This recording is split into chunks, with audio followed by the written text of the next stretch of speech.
What's up, guys? Welcome to Newswave Week in Review. Generally on Saturday, I'll go back through the previous week of Newswaves, read through the comments, pick some out, and respond to your comments. It's a lot of fun, and generally if you missed a day of Newswave, this will get you caught up on some of the bigger things that happened last week in games. So there's a bunch of stuff to talk about. Again, if you enjoy the video, slap a thumbs up on it, helps out. Guys, let's get started. On Monday, we talked about Zelda winning the Ultimate Game of the Year from the Golden Joystick Show. Cuphead also won for Best Xbox Game over Gears of War 4, which to many was a big surprise. Mark Ray says, I haven't played Cuphead, but I'm not surprised. I was not impressed by Gears of War 4. The first few missions didn't even invest me enough in the characters to motivate me to finish. The multiplayer was once again just run around with Nashers, and Horde mode just got ruined. I think why most people were surprised by this with Gears of War 4 is because Cuphead's technically an indie game at heart, whereas Gears of War 4 would be considered more of a AAA game, with AAA titles. And it's a known entity on the Xbox. It really tells me that for some sequels, or just some really games in general, the sequels of that genre just don't resonate as well with people. I don't really know what else they could do with Gears of War to make it feel fresh. I know at times Uncharted gets a pass with that, but for the most part, it seems like Uncharted at least has a story that's gripping enough for people to vote for it a lot. But here, Cuphead was it was too original, right? There was so much work to win the Cuphead, and people loved the game. It was just so appealing to a wider audience. There were a lot of people who just didn't play Gears of War because they're not really into the shooting games, the run and gun, whereas Cuphead was designed for way more people. First off, it's not rated mature. That's one thing, so you're going to get a lot more people playing it. And two, it was based more around an easier pick up and play mechanic of run and gun and like platforming. I know it's not easy, but it's something people would want to get into, I think, more than something like Gears of War. Also, you get a lot of fatigue with certain series. I think Gears of War is one that is getting that fatigue right now. Either way, I'd love to see Cuphead win. I thought that was awesome. On Tuesday, we went over sales numbers in the UK that showed Battlefront 2 failed to top the charts, falling behind Call of Duty WW2. With more sales charts starting to show Battlefront 2 slipping from the first one, EA may have pushed gamers a little too far with the loot box controversy. Square also talked about moving mid-range games to the Switch during their investors meeting. According to Square, no games are off the table when considering ports or even revivals of old IPs. No Pills for Jed says, I'm really glad that the protesting against new Battlefront 2's microtransactions seem to have been taking an effect. It spells hope for a return to quality games without unfair scapegoats and shady business practices. But still, I just can't shake this feeling of melancholy over a game that could have been awesome becoming so hated. I am not happy that any of this had to happen. I'm actually more surprised that gamers actually came together to a degree. I know there's a lot of people that bought it, obviously, but it's not doing anywhere near as good as the original Battlefront did a few years ago. That was massive. That sold huge amounts, especially in Japan and stuff where this has obviously fallen flat. And in the UK, it seems to be the same story. It couldn't top the charts when it should have. I know Call of Duty was there, but trust me, Battlefront, which is something that's not around every year, whereas Call of Duty is, I still think if it was doing what Battlefront 1 was doing, or even better, it would have topped the charts, no question. I do think it's a shame because, I'm not going to say EA is going to do it, but I can't rule out the fact that they might start blaming people inside that studio or something, some kind of scapegoat. I would hate to see them try to blame DICE or something, but it's pretty clear they messed up big time, and it's very interesting to see that their sales figures are reflecting that, and it's so interesting to see this happen. I was positive people would have just bought the game just because it's Star Wars, but it seems like a lot of people just said, nah, I'll wait, or I'll just get another game. That's the other thing I think EA overestimated here. There's so many other games to play. I don't think people feel the need to buy this game. Son Goku says, if I could get the original Final Fantasy VII on my Switch, my life would be complete. I'm absolutely shocked. We haven't heard anything about that. I don't know if there was some kind of exclusivity deal or something with Sony for consoles or something, because it went to PC. It's there. You can go get it on Steam. You can get a couple of you can get 7, 8, and 9, and 10, and 10, you can get all of these now, but they're nowhere near the Switch. It's very interesting. I think Final Fantasy VII would they could drop it on the Switch, it would sell crazy amounts. I feel like there's some kind of exclusivity deal. Otherwise, 7, 8, 9, 10, 10.2, you could bring everything over. It probably wouldn't be very hard to port it over either, and it would sell really well. I know those are still old games. We technically already have them portably with the Vita, the PSP, and everything, but still, why not? I feel like there are so many people that would just go out of their way to buy it. There has to be some kind of exclusivity deal there with Sony for consoles. It just has to be, because it makes no sense otherwise. Wednesday, we talked about Belgium investigating loot boxes to see if they can be classified as gambling. Belgium's justice minister shared his opinion on the matter, saying he sees loot boxes as gambling and wants them banned.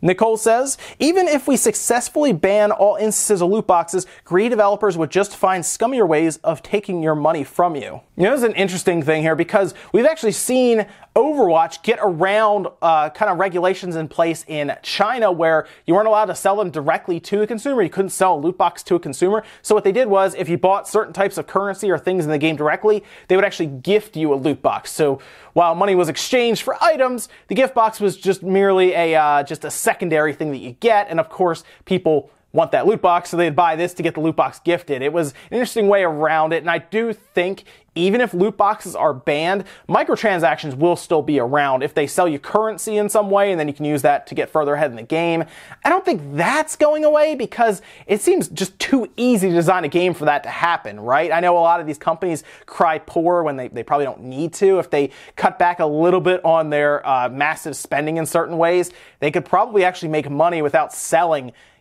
15 million copies with microtransactions. They could probably do it with 5 million copies. We saw Hellblade sell 500,000 copies, and now they're profitable. So they sold 500,000 copies to be profitable. It's insane. It really is. And they sold it at $30 rather than $60. I know there's a big difference in cost to make the games, but I feel like they could do a better job in terms of expenses. By the way, I think Nicole's right here. They will find a way to still sell you stuff through microtransactions, and they'll try to figure out some other way to probably pull on that gambling instinct without loot boxes. I don't really know what the answer is now. However, 5, 6, 7 years ago, I would have not been able to come up with loot boxes at all in a game like Star Wars, so who knows. On Thursday, we went over Media Create's Japanese sales charts, showing a steep decline in Battlefront 2 sales when compared to opening week for Battlefront 1, while Pokemon Ultra Sun and Moon topped the charts with massive sales, touching near 1.2 million units in Japan alone in the first 3 days on the market. Bunny Freak says,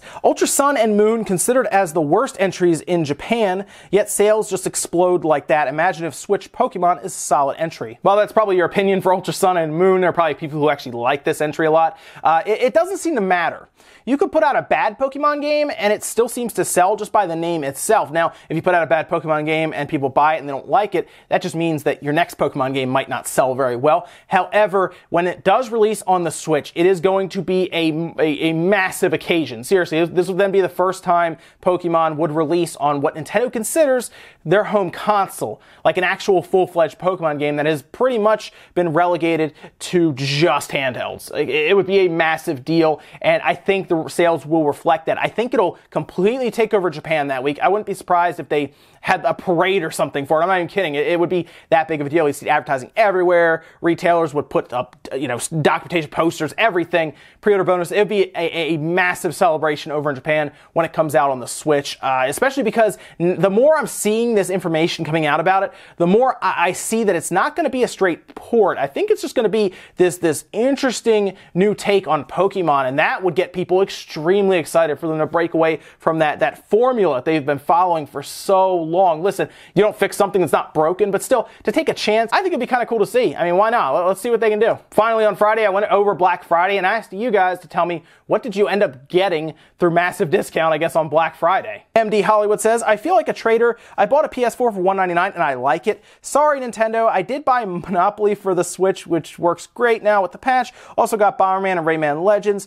No more games for me, though. I already bought Odyssey, Doom, and Skyrim, so I'm good for a few months. Yeah, I'd say so with that lineup you just named. If you've never played Skyrim, good luck. We'll see you in a few months. Odyssey, of course, has a ton of content, but honestly, a PS4 is a good good system. I wouldn't feel like a traitor at all. It's a good, there are a lot of people who buy the Switch and then another system. So you get like the PS4 and a Switch, or an Xbox and a Switch, because then you have your third-party machine for things like, you know, Call of Duty, Assassin's Creed, and all that stuff. Then you have your machine that's portable, so maybe you do want to get Skyrim because it's portable and it's a very competent port, very competent. L.A. Noire, very competent port. Stuff like that. And then, of course, you have all of the, what so far have been stellar Nintendo games on this system. You know, you could rattle off a ton, and then Xenoblade 2 is right around the corner. So I tell people, get as many systems as you can so you don't have to deal with any of the annoying exclusivity stuff that happens where you just have to get a system for Persona 5. You got to get a PS4. I guess you get a PS3 as well. But you know what I'm saying. Get as many systems as you can. This Black Friday was awesome because technically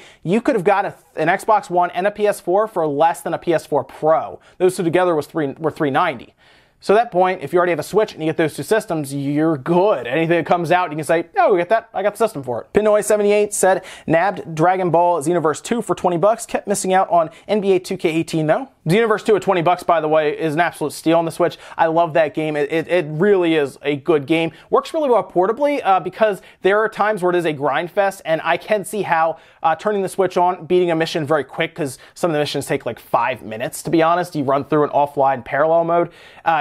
Yeah, like a few minutes and you're done. You can put it back away. Maybe if you're on the bus or something, or you're in a waiting room, yeah, that would work great. I love that game definitely more on the Switch than I do on the PS4 and the Xbox One and even the PC, just for that alone. Gray Shellmeyer says, just got an Xbox One X. Nice. Did you get a 4K TV also, or do you already have a 4K TV? I'm curious if you're going to stick with 1080p with this, maybe super sampled on your standard TV. I'm very curious what made you buy an Xbox One X, if it was for that 4K visual, or maybe you wanted the better frame rates. I'm starting to ask more and more people now, if they get an Xbox One X, what drove them to spend that extra money? Because they're not cheap. I didn't see them on sale at all. They were still $500.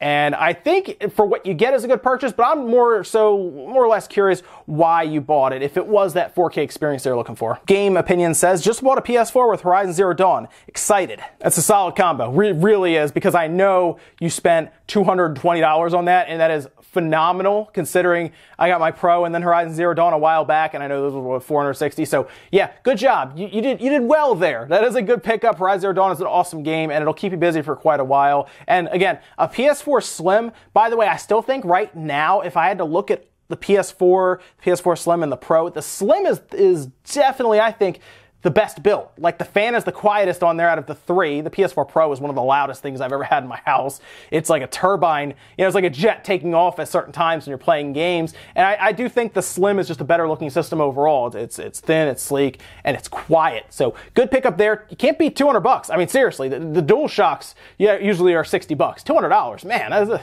a steal. Horizon Zero Dawn, $20. It'll keep you busy for a while. Look into Persona if you like RPGs. That's a good pickup. Resident Evil, I think 7 was, what, $15 too? So there's some good things to pick up on that system. That's going to do it for Newswave Week in Review, guys. Make sure you're commenting throughout the week on some of these videos. I like to pick different comments as I go through and give you guys a good summary of what we've talked about this past week that's really big in the news. Definitely, guys, check out tonight for Spawncast, because we're going to have a good time. I'm sure talking about all kinds of stuff. These loot boxes just will not get out of the news, so I'm sure we'll talk about some of those too. And also, keep an eye out, because I'm going to be changing the D-pad, or at least I'm going to add a D-pad to my left Joy-Con, because I'm going to turn them into a really cool translucent orange color. It's going to be really cool. As always, guys, thanks for watching. Hit the thumbs up button if you liked it, hit thumbs down if you didn't, and make sure you subscribe for more Newswave Week in Review, and we'll do some fun tech stuff here coming up. Thanks, guys, and I'll see you next time.